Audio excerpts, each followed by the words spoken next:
Hi, pretty little lifters. Welcome back to the podcast. Today, I'm joined by Mikayla Campbell. I met Mikayla when we were both part of several amazing Nike events a couple years ago. And Mikayla is now a Nike Wellness Collective trainer and is a yoga instructor at a couple of local LA studios like Hot 8 Yoga. I recently took one of her Hot 8 yoga classes, and it was so good. I love her energy. I love how she explains things. And let me tell you, the music is so good. And she drops some awesome gems of wisdom in her classes too. Sometimes I felt like during the class, I wish I had my phone in my notes app so I could write down what she was saying so I could remember it. It's so good. If you are local to the LA area, I definitely recommend taking one of her classes. Now let's welcome Mikayla to the podcast.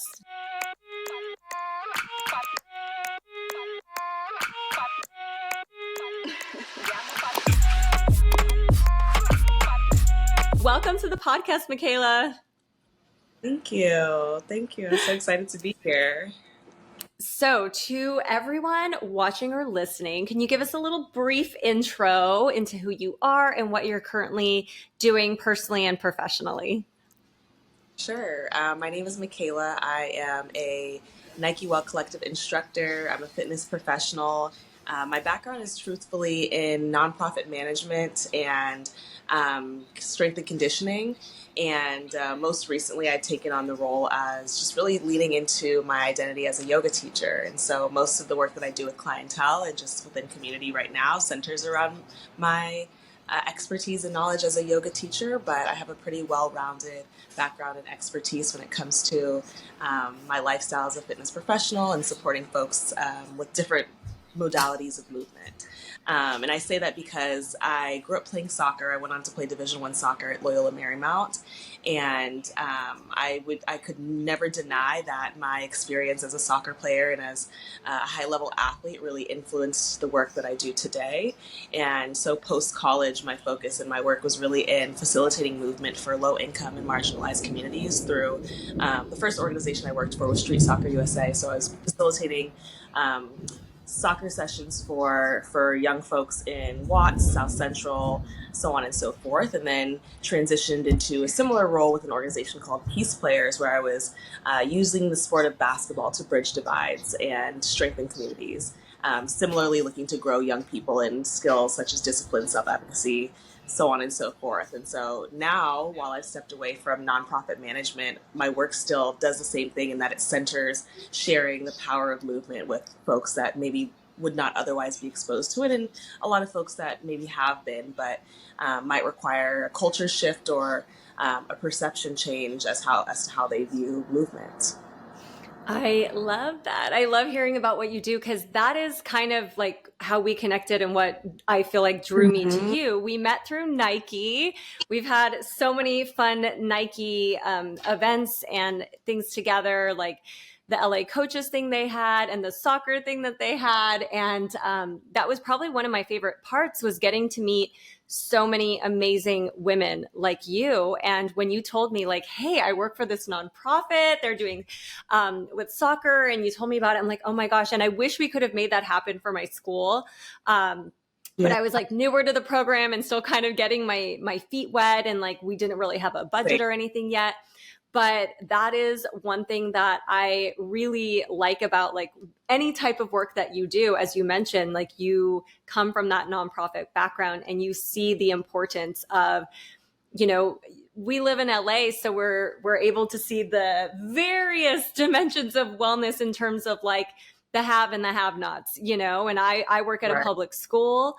So I see it all as well. And that was one of my things with like teaching weightlifting. I was like, I want everyone to be able to learn this, not just the private school girls. Like I want the public to be able to access this. So I feel like that's something we really connect on. Totally. And to your piece about access, especially for me when it comes to yoga, you know, I wasn't exposed to yoga until I was in college, and thankfully my first encounter with it was through soccer, and then I ended up taking an intro to yoga studies class just as an elective, and then that sparked my interest in taking a Sikhism class, and that's how I was introduced to breath work. But it wasn't really until post-college that I started to utilize the practice and tap into how it could support me, especially as a woman and as a woman of color, and starting to reclaim some of those spiritual practices that we've utilized to transcend and to really elevate ourselves and to deconstruct some of the ways that we've been taught to think about things. So, that access piece is huge for me. And I feel like as a yoga teacher, it's so important for me to be a representative for folks who look like me and to open the doors for folks to be curious about, one, their bodies, and two, about the yoga practice. So, Yeah, no, that piece is huge. absolutely. You kind of touched on this a little bit, like how you didn't take yoga till later and you played soccer, but I would love for people to hear about your personal, fitness path and health story, and how did you kind of get into this place of where you are? Yeah. Well, as I alluded, as you mentioned, playing Division I soccer, I have always been really called to sports, to movement. And I graduated with a degree in business. Didn't really know what I was doing, where I was going, but I always knew that the basis of sports and movement was something that interested me. I ended up interviewing at a nonprofit organization called LA84 Foundation, and they're actually the largest oriental of youth Oh, sports. Yeah, so they're a legacy of the 1984 Olympics, and it was really eye-opening and awakening to see the touch that they had on so many different communities within Los Angeles, and how well known they were, and how they were providing access across so many different types of sport and play, and not limiting it to your traditional sports. They're providing access for kids of all ages, for folks in different cities and neighborhoods that traditionally maybe would not see that particular sport, or sports in general, or just might not have the same access to competition, or to play in a less competitive way that might be more suitable for what that person might be looking for. So that was the first step that really I would say sparked the interest in kind of getting my feet wet in nonprofit management.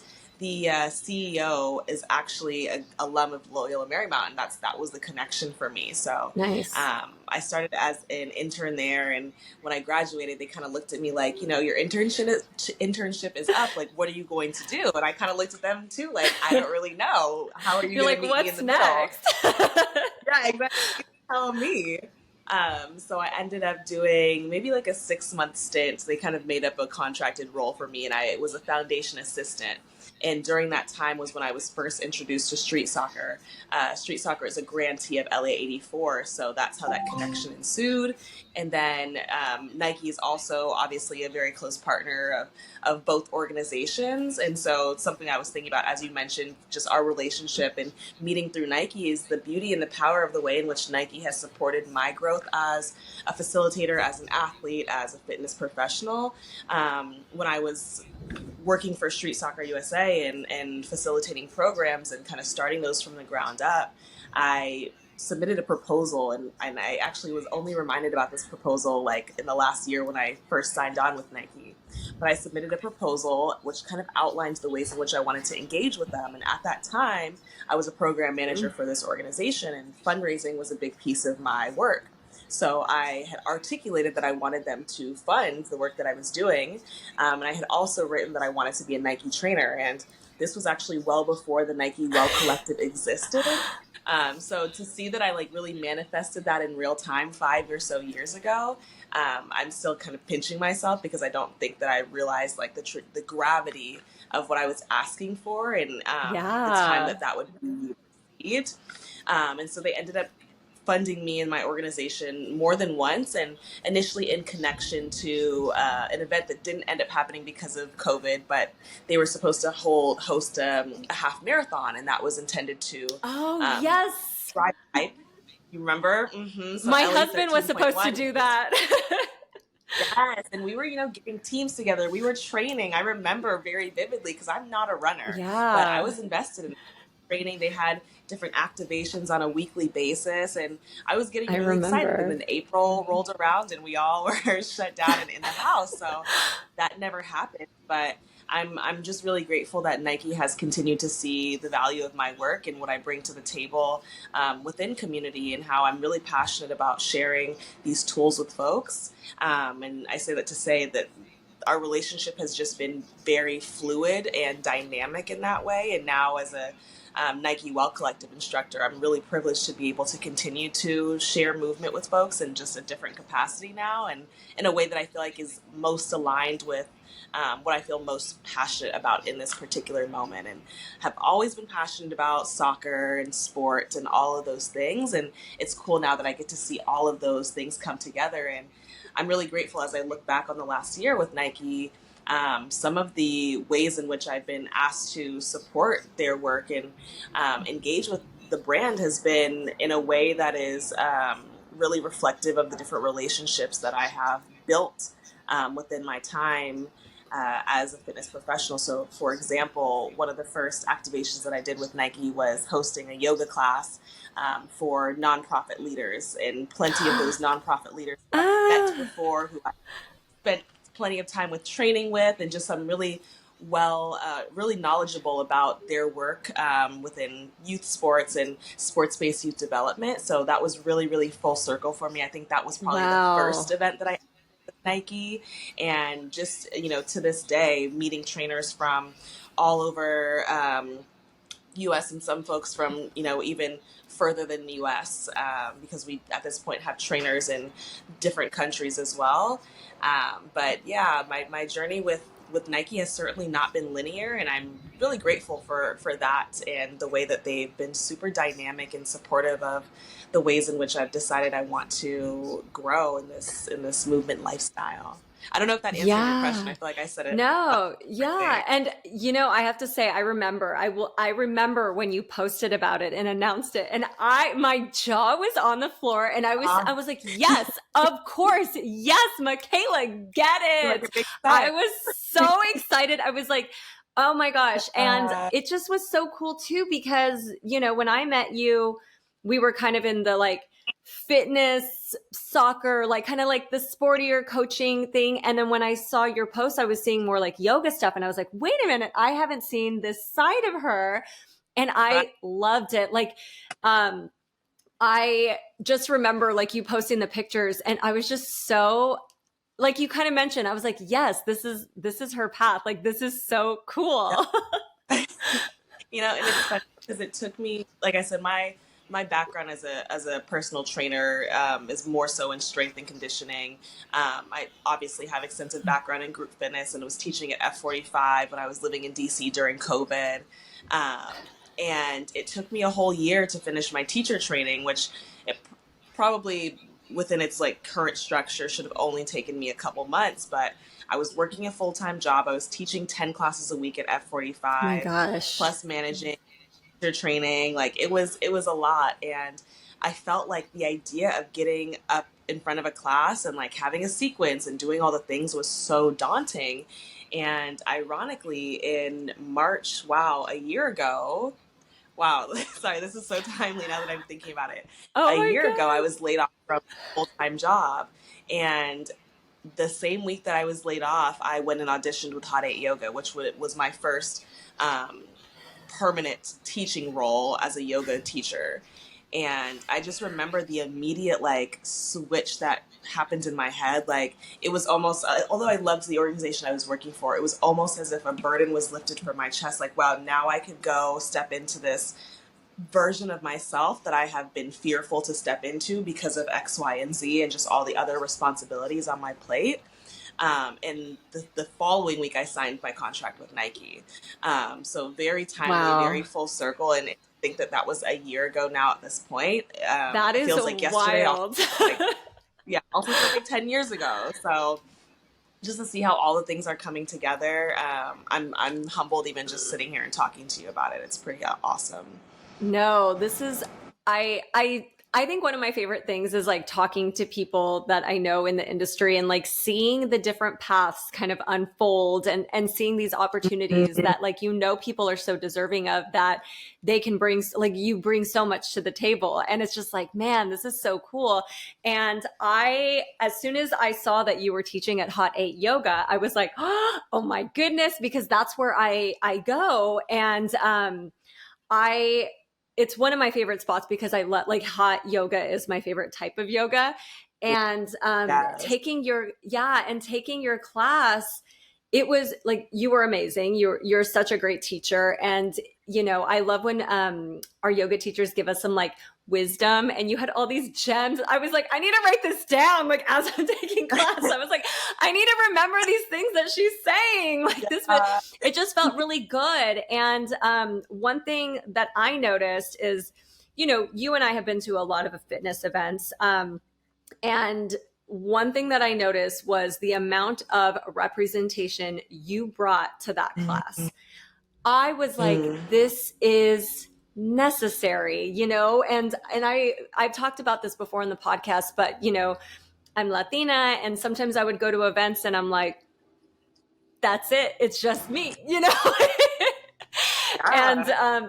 and I started like kind of paying attention, like when I go to different classes, like, is there body diversity? Does everyone look the same? Is everyone the same race? Like, what's going on here? And you start kind of seeing, and then you start thinking about like, what other communities have access? Do other neighborhoods have a yoga studio that they can go to? Can they afford it? And your class was just like, it was such a different vibe. Like, it was so beautiful, and like, I can't describe it, but like, there was just a different vibe. That's all I can say. Like, I don't know if people will get it, but there was just like it felt like homey and community. And I was like, wow, like I never really felt that before.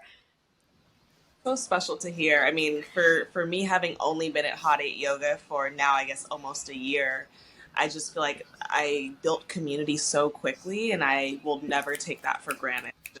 The amount of folks that have really resonated with my teaching style, a teaching style that initially I was like, I don't know who I am, I don't know what I'm doing, I'm scared to get, and like, starting is the hardest part, always. Like, starting is the hardest part. And now looking back, obviously everything divine timing, but looking back, I'm like, wow, I wish that I would have started sooner. Like, the way that community is just receiving me, and the way that I feel so passionate about showing up and facilitating classes and supporting folks in their journey and sharing knowledge and inspiration. Like, it feels so good, and it just really fills my cup in a way that I don't feel like I have experienced before. And I've had my cup filled in plenty of ways by plenty of Yeah. previous roles, but this just feels really, really spot on and different for me. Yeah. And I think that was like the difference too. I felt like people came to your class because of you. You know what I mean? And I think that was the difference, because after the class, like, people were still hanging out and chatting and like coming up to you. And I was like, oh, like, this is like a little community. Like, it was just really cool to see. And then I also had kind of seen, and maybe this was through the wellness collective that you were doing with Nike, or I don't know if it was just on your own, but you had also been popping into different yoga studios and like meeting other people. And you were kind of putting some places on my radar that I had never heard of as well. And I was like, that's Mm-hmm. so cool. Like, you really are kind of getting into that community. Totally. And to your point, now I'm teaching at 4 or 5 different studios across LA.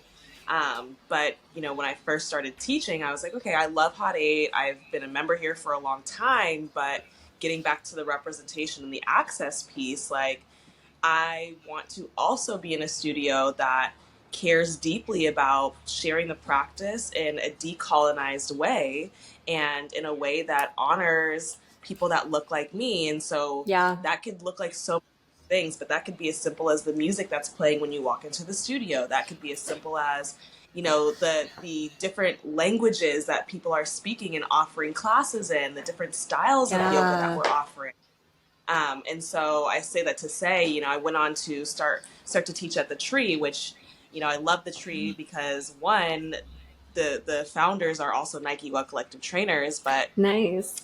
two, it's a co-op, and they offer so many different styles of yoga, and styles that like maybe I'm not even familiar with, and there's truly something for everyone, and it feels like what they're doing is done because they care deeply about sharing the practice with a variety of folks and want to make it accessible. And that's not just a matter of what classes are we offering. It goes so deep. It's the way that we treat people. It's the policies that we have, how we allow folks to feel safe. Like, what does our late policy look like? What are our policies around having kids in the studio? There are just so Mm. many to how we can make the practice more accessible for other folks. And I just really commend the folks at the Tree for being authentic in that way, and having such an open community that, one, facilitates movement, but two, facilitates dialogue for folks to feel like they can ask questions, be at home, and continue their education, whether just as someone who is new to yoga and has some curiosity, or someone who really wants to go the distance with the practice. So, Yeah. it's really cool that there are so many different studios here in LA, and even Walk Good just popping up. Shout out to Namaste Marley Ray, another Nike Well Collective trainer. But it's just really like exciting to see how the practice is growing for people that look like us, and in a way Yeah. that's so inviting, and it's just really new and refreshing. So Yeah, yeah. no, and I do think it's so important. So one of the things, as some of you or most of you know, I am a teacher, and I teach high school PE and health, and I am constantly trying to show diversity and representation because I have a very diverse school population, and that is something that I'm very aware of. And you know, my access is like, sometimes I'll try to find YouTube videos and stuff. And it's something that I'm very transparent with my students, and I talk about it. I was like, hey, I want to find diversity for you all. And sometimes it's hard, especially in the yoga space. And that's why I do think that we need more Black and brown people to take up some space and learn and not be afraid. But I think it goes back to your point of making it accessible in the first place, so they feel like, oh, this is something I can learn, like even try it, and then maybe something sparks and they're like, oh, I want to do this, like I want to teach this. Yeah, and like I was saying earlier, like that could be something so simple as like the music that's playing during class. Like, oh, Lauryn Hill's playing. Wow, I really love Yes. Lauryn Hill. Like, that relates to, like, my culture, just like all the things. Like there are so many pieces. The language that we're using. How are we being, um, sensitive to the way that people respond to words that we use? How are we being trauma informed? And that's a huge piece for Yeah. me, is from like an organization where trauma informed coaching was a huge piece for us. Like I take that with me as I teach my yoga classes. Like what are some of the words that I can shift the way that I use them to make sure that I am not harming folks. I'm looking to Yeah. bring joy into peace and ease and surrender in the minds and the bodies of the folks that come to see me. So how can I do my job better, and to ensure that I continue to create that peace, that stillness, that ease, versus doing the exact opposite and triggering folks, which I think can be Yeah. easy. It's a huge responsibility that we have as teachers, as fitness professionals, and especially when you are facilitating high volumes of classes. Like Yeah. it's easy to forget some of those things. So I always come back to, what brought me here, and the reason that I started teaching, how I fell in love with the practice as well. Yeah. What tips would you give for someone who's thinking of, like, I have to say, when it took me a while to get into yoga because I was the type, I was just doing CrossFit and everything was like, adrenaline, go, go, go. And so trying to Yeah, slow down was so hard for me. But then I realized, wait a minute, that means I need it more because I don't know how to do it. And so I started getting totally. into yoga, and sometimes, like, depending like on the style, I was like, oh, is this boring, I don't know. But then I started to like it. And then hot yoga came out, and I remember being so scared to try hot yoga, and I was like, I'm gonna pass out. Like, I remember everyone was like, you're gonna pass out, you have to be super hydrated. Like, I was like, what if I pass out in the class? And that was the only thing going on in my head. And then I finally started doing it and I was like, this is my favorite type of yoga. It is my favorite. If it's not Thank hot yoga, I don't want it. you. Listen, I didn't hear, but I know, talking about how much I love hot yoga. Like I can talk your ear off, but I'll just say that for me, coming from a Division 1 collegiate sports background, like I feel like I have been put through really high levels of training.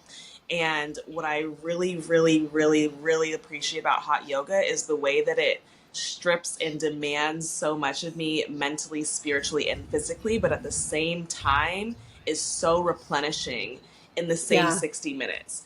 I feel like I have given everything. I'm just surrendering my soul to the universe. But at the end of the practice, I feel like, wow, I can really do anything. I just detox. I let go of all the things that are no longer serving me, in both a spiritual and a physical sense. And, just the way in which I feel like I'm so much more deeply connected to my body, than when I'm doing a regular practice. I love that I can walk into the room and automatically I just feel a sense of like butter. I feel like my muscles Yeah. are strong, open, and I feel like I can accomplish so much more, within the heat versus what I can do when I am not in the heat. And so I really love the notion of like building heat in my body and seeing just what I can do under those circumstances versus in a non-heated class. And don't get me wrong, like I love a non-heated class, but I feel like I've learned so much about my body. And I Yeah. think you started to ask me, like, what advice would I give someone who Yeah. is just getting into yoga? I would say like try all the styles, like try all the styles. And to your point, like the things that like we shy away from say a lot about the things that we need, and what's good for us. And for me, it's like it's yin. I don't do yin. I fall asleep in yin. I snore. So stay away from you. It's embarrassing and I get so relaxed. But at the same time, I probably need a slower practice and I need to balance out all the weightlifting that I'm doing in sculpt and all the plyometric exercises and, the breath to movement that I'm doing in my power, my vinyasa classes, and slow things down and really settle into the postures. I think, there are so many different styles, so many different philosophies within yoga. There is something for everybody. Maybe it's not hot yoga, but maybe it's hatha. Maybe it is there's just so many different things, and culturally as well. Again, going back to the tree, they offer different styles of yoga.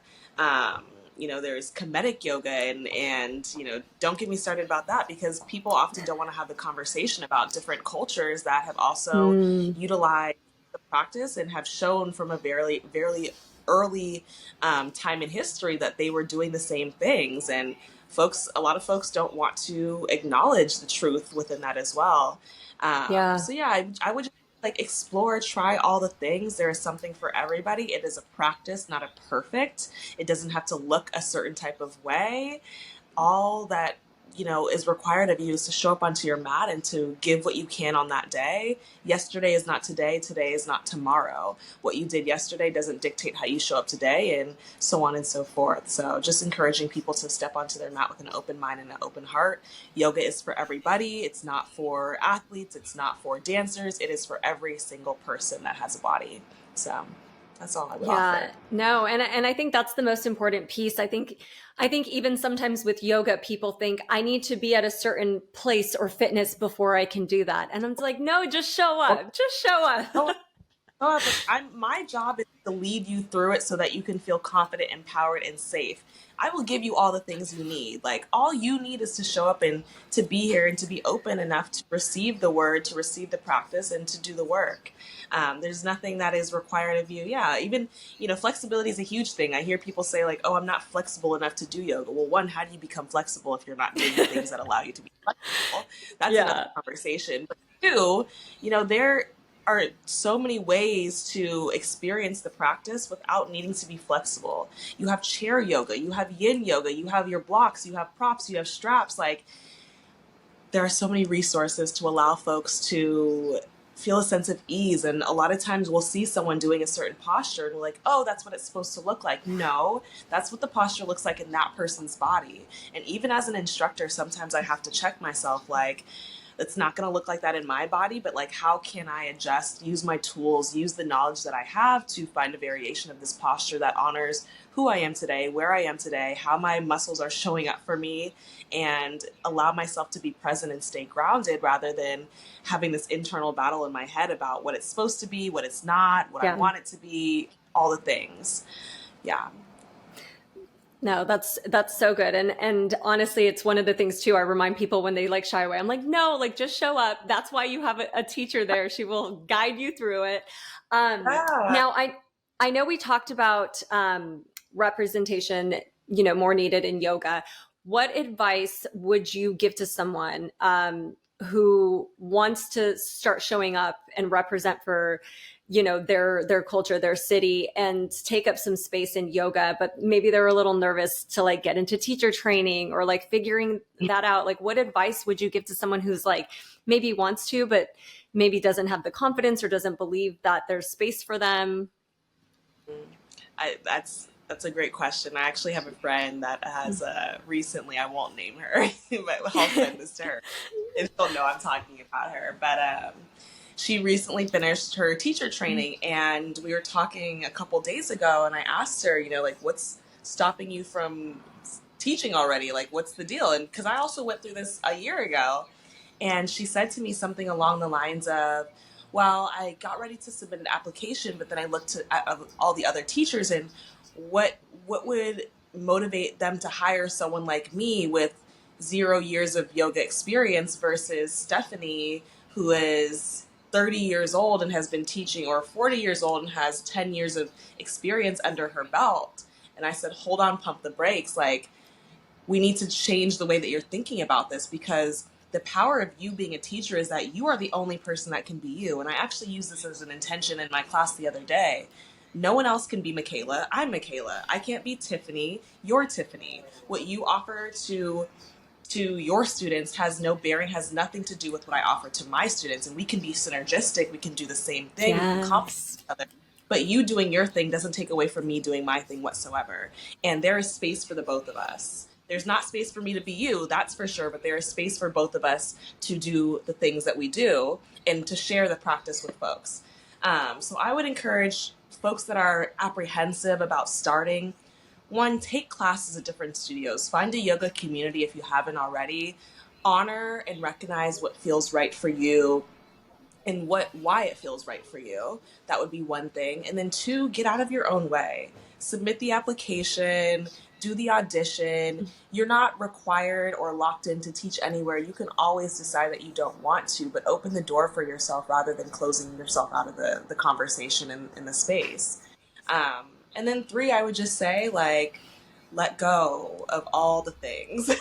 Let go. Deconstruct the way you started to think about, not being good enough, not being ready, all the reasons not to. Find one reason to and come back to that intention.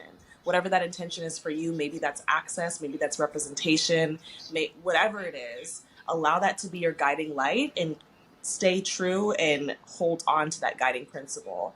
And as you continue to journey and evolve, maybe that evolves with you, but allow that to be the reason and the motivating piece for taking that first step forward. Oh, that's so good. And everyone listening, if there is anybody in the Los Angeles area, this is exactly why you need to go take Mikayla's class, because these are the gems. Like, literally, I'm in yoga and I'm like, oh my God, this is so good. You're like, I was like, it's so good, but literally, no, those are so great. And for anybody listening who has ever, thought about getting into this space, like, do it, like, take up space, believe in yourself. You got this. And I have one more question for you. And it's the question I ask all my guests. What advice would you share with your teenage self and teens today? This was the one I was waiting for. My teenage self. I would just say, like, stay authentic, stay true to your own path. Like, it comes back to, like, no one is you and that is your power. And I've believed that for a very long time. Thankfully, I've always had confidence. That's not something that I've ever struggled with, but I know that not everyone has that experience. So I feel like knowledge of self is something that I would really encourage my teenage self to dive deeper into, understanding who I am, why I am the way that I am, and really continue to be authentic with the way that I engage with people, not trying to put myself into a box, knowing that it's okay to say no, it's okay to change my mind, it's okay to pivot, it's okay to want to do different things, it's okay to not have the answers. But what it's not okay to do is to talk down on yourself, to be negative towards yourself, to tell yourself you can't do something. Words have so much power, and the way that you speak to yourself is going to dictate the way that other people speak to you, the way that you show up in this world. So check yourself, check your thoughts, check the way that you're engaging with yourself, and allow that to be reflective of what you desire to manifest, what you desire to be a reality. Yeah. Oh my gosh. That if I was a teenager, that's the advice I would need. I love that. And I really like the point you keep coming back to is like nobody is you. Like Mm-hmm. nobody is you. And I just think that's so great. And for all of us, to remember. And, sometimes we get into our own heads and it's like, oh yeah, like you do you and you're great at your thing and I'm great at my thing and we're not each other and this is fine and we can come together. And I just think that is so great. Thank you. That's amazing advice. So how can we support you? Where can we direct people? Yeah, follow me on Instagram at Mikayla, Mika, three Y's, one L, three A. So Mikayyyyla is my Instagram. You can stay up to date with where I'm teaching, when I'm teaching. I'm hosting my first international retreat in so that'll be really exciting. More news to come on that. I'll launch soon. And then I'm hosting my first yoga teacher training with Hot 8 Yoga in, September is when I'm doing teacher training. October is my retreat. But that's also really Amazing. interested in sculpt teacher training. It's a 60-hour training. If you've been thinking about maybe deepening your practice, your knowledge as an instructor, or just as someone who's curious about the practice, teacher training is not just for becoming a teacher. Teacher training gives you the opportunity to learn more about the practice, to be engulfed in community, and to have just like a once in a lifetime opportunity and experience. So those are the two major things that are coming down the pipeline for me. And hopefully you'll see me somewhere doing something cool with Nike sometime soon. I mean, I'm always doing cool things with Nike, but hopefully we continue Yes. to grow. We continue to see myself doing awesome things. I'm manifesting some big things with them. So yeah, follow me. Yes. This Stay tuned. and I will share all of Mikayla's info in the show notes as well as her handle. And yeah, for those of you thinking like, hey, I might be interested in teacher training, you could learn from Mikayla. And I think that would be such a good, place to start. And yes, please keep us posted on the Nike Collective stuff. Like we'd love to support you. I'm just loving everything that whole, initiative is doing. And I love that we're seeing new faces. And I just think it's so awesome. Every time I see something posted, it just makes me so happy. And Totally. it's a really good initiative. And I'm like so happy that you are a part of it. And thank you so much for taking the time out of your busy schedule to chat with me and catch up here. No, I really appreciate you. I know we've been trying to get this on the books for like 6 months, it feels like now. So I'm so grateful that we were finally able to do it. I appreciate the opportunity. This is, I think, like the first time I've done anything of this nature. So thank you for having me and for allowing me to share the journey with you. Oh my gosh. And by the way, I would have never known that this was the first time you've ever done a podcast interview. You are a professional. You are a professional. Thank I you. never would have known. Wow, thank you so much. That makes me feel good. Yes, more of this in your future because Yeah. you just have so many gems to share. And yes, we are manifesting this for you. More of this. Yeah. Here whenever you need me. Oh my gosh, I love this. Well, thank you to everyone for listening, and thanks to Mikayla again. And we will talk to you next episode. Bye.